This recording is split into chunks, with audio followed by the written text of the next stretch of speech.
Hello friends, डब्बा के जहाँ में आप सबका स्वागत है। ओ हेलो मैडम, डब्बा नहीं, अर्थ मॉम। ओ ओ सॉरी सॉरी। सो ये डब्बा रानी भी ना बहुत ही पचका करने लगी है आजकल। कभी ये बेडरूम कंटेंट ले आती हैं, कभी ये फूड कंटेंट ले आती हैं, कभी ये बिजनेस कंटेंट ले आती हैं, कभी ये लखनऊ कंटेंट। इतने पचके पचके पे पचके, लेकिन सुधरने का नाम नहीं ले रही है।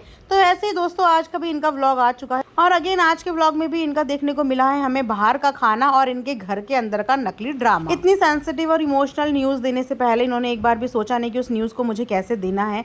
ऐसा लग रहा था कि ज़बरदस्ती का न्यूज़ दे दिया और इतने कट थे उस न्यूज़ में कि अपनी एक लाइन भी इन्होंने पूरी नहीं करी।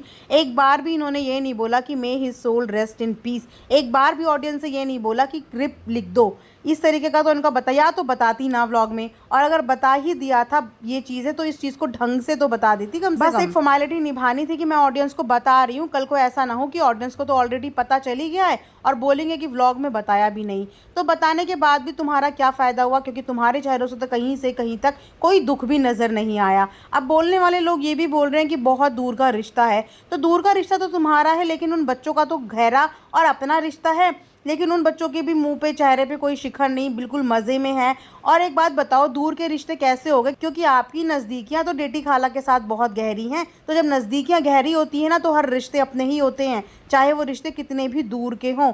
आपके घर से कोई भी नहीं गया, इनफैक्ट आप भी वहाँ से रुक सकती थी, मुड़ सकती थी और अपनी हाज़िरी दे के आ सकती थी। लेकिन आप लोगों के रिश्ते सिर्फ आपको पता ही है कि कहाँ तक हैं।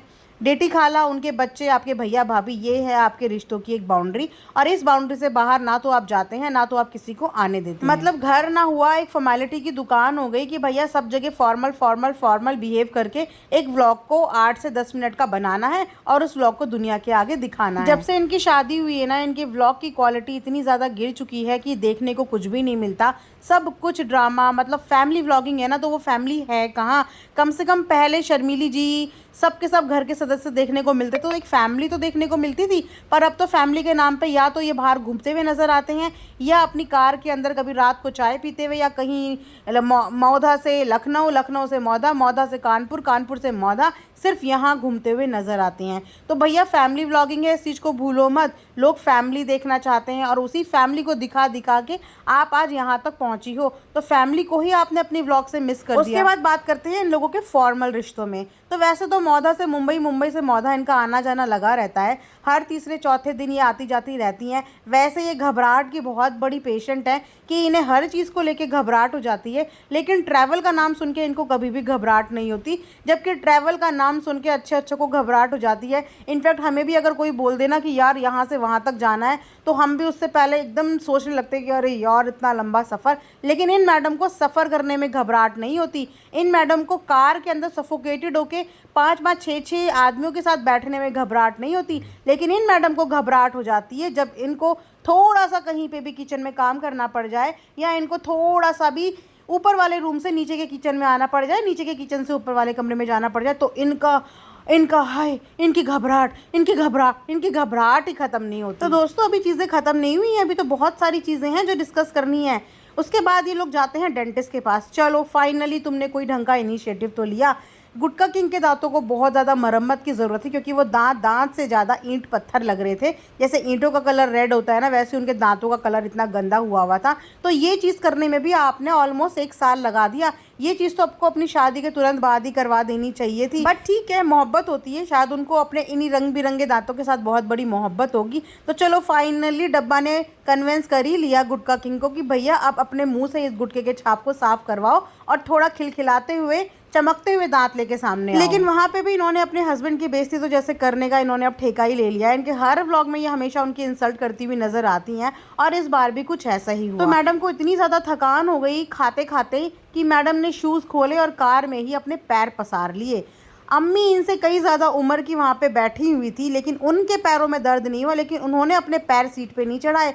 लेकिन इन मैडम को, इन डब्बा रानी को इतनी ज़्यादा पैर में तकलीफ़ हो गई कि इन डब्बा रानी ने अपने पैर ही सन्नी के सीधा पीछे डाल के रख दिए। अब आप बता दो कि आप में से कौन कौन लोग ऐसा करते हो कि आपके हस्बैंड बैठे हुए हों और आप ठीक उनके अपने हस्बैंड के पीछे अपने पैर लगा के टिका के बैठ जाओ।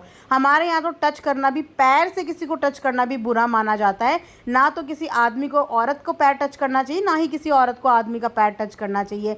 वेल, ये तो डब्बा रानी है, इन सब चीज़ों से इन्हें क्या लेना देना, संस्कार, रीति रिवाज, ये सब चीज़ें इन्हें पता ही कहाँ है। जब भी करने की कोशिश करती है हमेशा उल्टा पुल्टा ही करती है। इस बार भी इन्होंने अपने सड़े हुए बदबूदार पैर जो थे वो सीट पे लगाए और गुटका किंग ने बोल ही दिया, क्योंकि अक्सर गुटका किंग सच बोल ही देता है। इस बात की तो दाद देनी पड़ेगी, भले ही उसको बिहाइंड द कैमरा डांट पड़ती हो, लेकिन फिर भी वो बोल ही देता है कि भैया ये सड़ैन आ रही है, बदबू आ रही है, इन पैरों को नीचे कर लो। लेकिन अप्पी ने कहा मैं तो यही रखूंगी। उसके बाद अप्पी को रियलाइज़ हुआ कि यार व्लॉग भी बन रहा है, तो चलो अब इस चीज़ को थोड़ा सा जोक्स में ले जाती हूँ। ये तो इन मैडम के आजकल हाल हो रखे हैं कि हस्बैंड को हर हाल में बेइज्जत करना है, कहीं पे कोई मौका ना छोड़ूं, व्लॉग में कुछ तो ऐसा मिले जहाँ पे मैं इनको ये याद दिलाती रहूं कि भैया देखो, मेरे पैर रखने की जगह तुम्हारी कमर है, मेरे पैर रखने की जगह तुम्हारे कंधे हैं।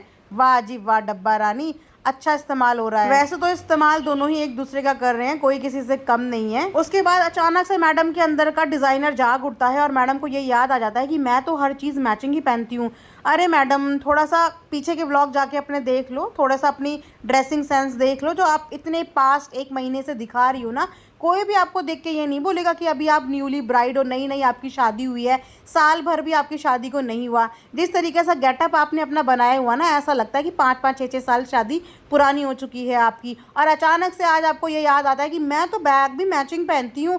अरे जो सर का वो ब्लैक कलर का आप दुपट्टा सर पे बांधती हैं ना, इतने सारे दुपट्टे होने के बावजूद जब देखो आप उसी दुपट्टे को लेके आती हैं, उसी दुपट्टे को लेके जाती हैं, जब देखो आपने वही पहने होते हैं, तब आपको ये रियलाइज़ नहीं होता कि मैं कितना इस दुपट्टे को घिसूंगी। भाई अब तो दुपट्टों के आगे से धागे भी निकलने लगे हैं कि मैडम डब्बा अब तो मुझे छोड़ दो, अब तो मुझे बख्श दो, अब मैं थक चुका हूँ। तो डब्बा रानी की आदत है कि जिस चीज़ के पीछे पड़ जाती हैं दोस्तों, ये 6-7 साल तक उसी चीज़ के पीछे पड़ी रहती हैं, जब तक ये अच्छे से उस चीज़ की घिसाई ना कर दे।